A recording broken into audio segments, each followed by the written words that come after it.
diamonds. And you shuffle the cards, but leave the 5 of diamonds to the bottom, like this. The spectators shuffle their cards, it doesn't matter. So, and they look at the bottom card. Okay, let's leave them face up. The 2 spectators looked at the 10 of diamonds and the 9 of hearts. And I leave also my card face up. My card goes on the bottom.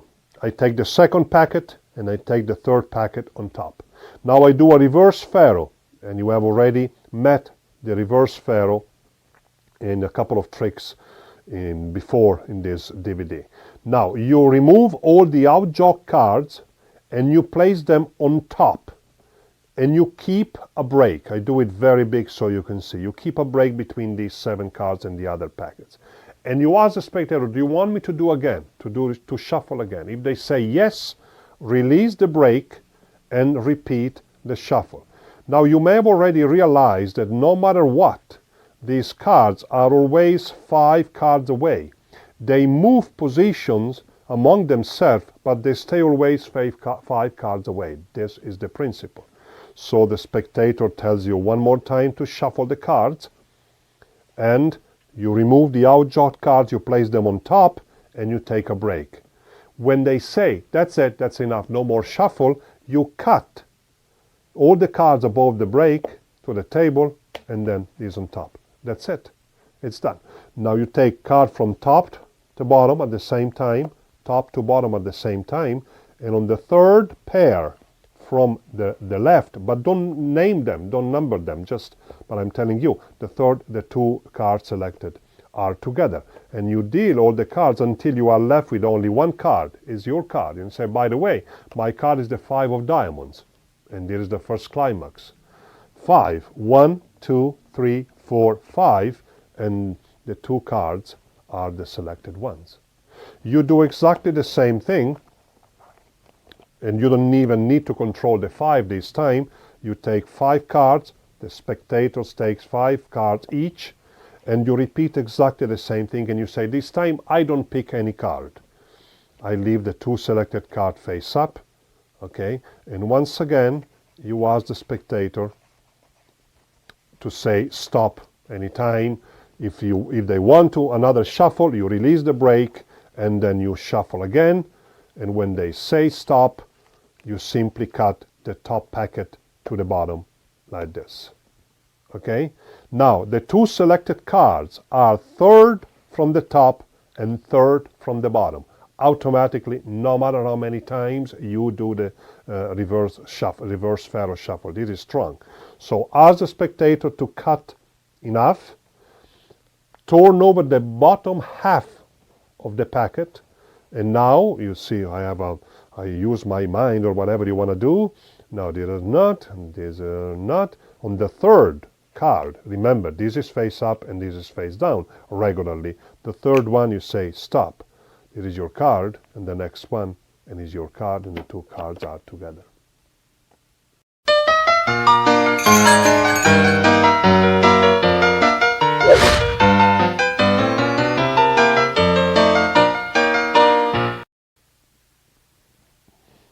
Roberta, while I do this, anytime you want, you may say stop. Stop.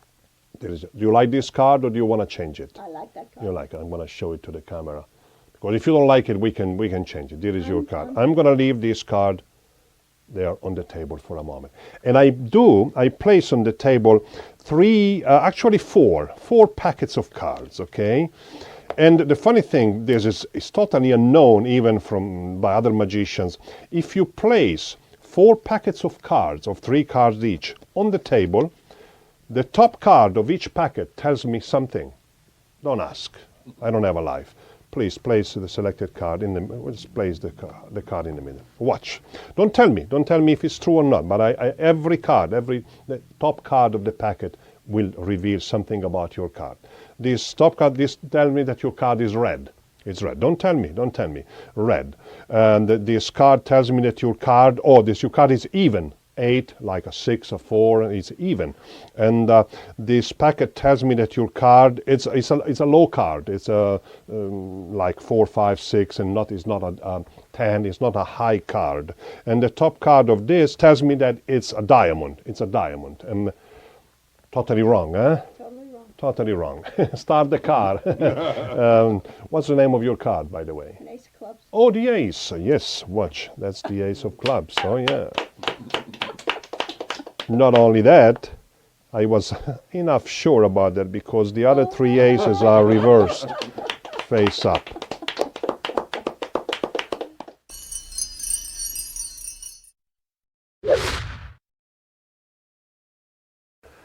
Adagio means slow in Italian, and it's also a name of a movement for music, adagio. This is based on a Peter Duffy routine, and I liked it very much. I was able, contrary to Peter handling, to make it impromptu. Originally Peter had the need for a setup, a small setup, and I just do this impromptu. Now I ask, first of all, I'm going to show you the control, which is really strong in my opinion. It's very easy to do also. And it's based on an idea by Jerry Hartman, although I changed something, but basically it's Jerry's. You ask for a stop, it doesn't really matter where they stop you, and you point at the card. And what appears that you do is you move the hand like this and you remove the bottom card.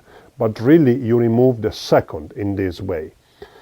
The right hand moves the packet to the right, your right, but my left, so that the second finger can contact the second card, like this. Of course, this is done on the way to the table. And this card is gripped between forefinger and middle finger, and I leave the card on the table like this. And this goes on top, so the selected card is on the bottom. One more time, like this. Point at the card with the middle finger. Sorry for this gesture, but it's necessary for the handling, like this, and you go down. You move down, and at the same time you do the move. Okay? So this apparently is a selected card. You make 4 packets of 3 cards each. Of course, the 3 cards that you take is the 7, the 3, and the 6, the selected card, and 2 other cards. If among these 2 cards you have another 7, move it away. So this is the first packet with the selected card on the bottom. And then, of course, this is done with the cards towards you. You look for the other 7 and you take 2 more cards, and there is the second packet. For the third 7, and you take 2 more cards and the other packet. And finally the fourth 7 and 2 more cards on the other packet. So you have 4 packets with the 4 7s underneath. Okay? I simply say, lying miserably, I place the selected card in the middle of the deck. So, and I say, you can say anything you want. What I simply say is that I realize that making 4 packets of cards, the top card of each packet tells me something about your card.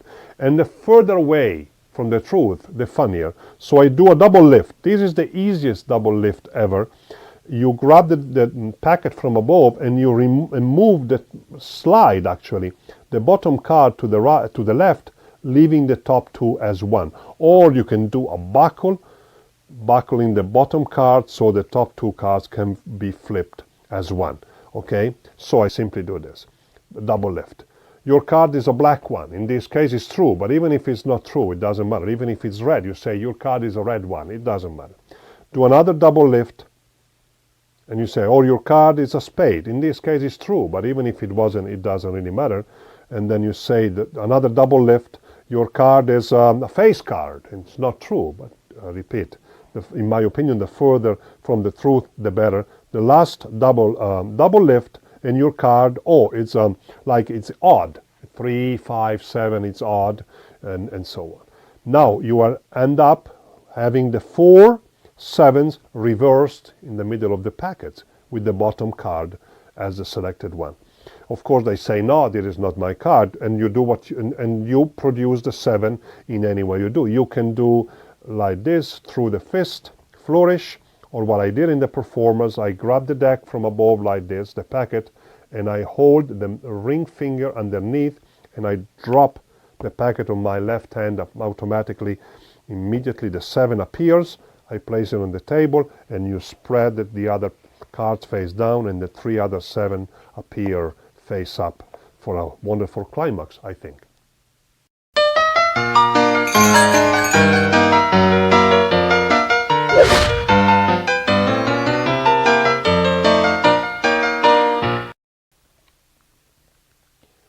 Actually, I will ask 2 cards to help me with this.